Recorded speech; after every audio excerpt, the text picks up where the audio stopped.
Hi, I'm Mxmtoon, you can call me Maya, and I'm going to be explaining all my albums.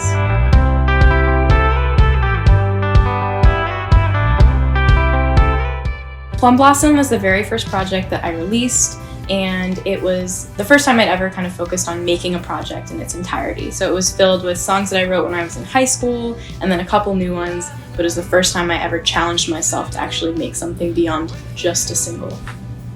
My first full-length project was an album called The Masquerade, and it was written pretty much throughout high school and then also right after I graduated. And I had never kind of worked with a producer before, but I got to make it with my friend Robin Skinner, who also has his own project called Cavetown.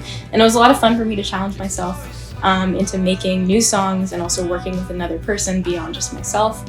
And it also contains the TikTok hit song Prom Dress.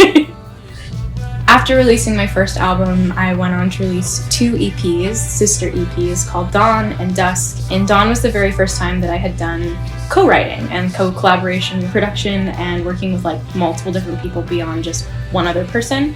So it was a lot of fun for me to try and make pop songs for the very first time that were not just ukulele focused and not written from when I was in high school and had an unrequited crush on the same person for 3 years. So it was a really big step up for me. And Dusk was kind of like figuring out, it was also written right as the pandemic began. And so a lot of the songs are focused kind of more on your internal emotions and trying to figure something out that maybe none of us knew how to deal with yet. So both kind of worked through exploring production on Dawn and then exploring lyrics on Dusk.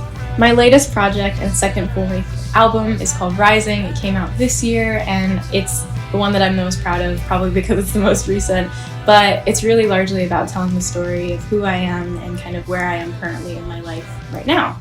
I always thought that I would have a clear sense of who I am. As I've gotten older, I've realized that's not true at all. I have no clue who I am, but maybe that's okay. And so I made a lot of songs that were kind of about figuring that out, but also made them with the thought of my 6-year-old self and how much she loved listening to ABBA for the very first time. So a lot of the songs are really about like healing your inner child and being okay with growing up and accepting life as it comes at you.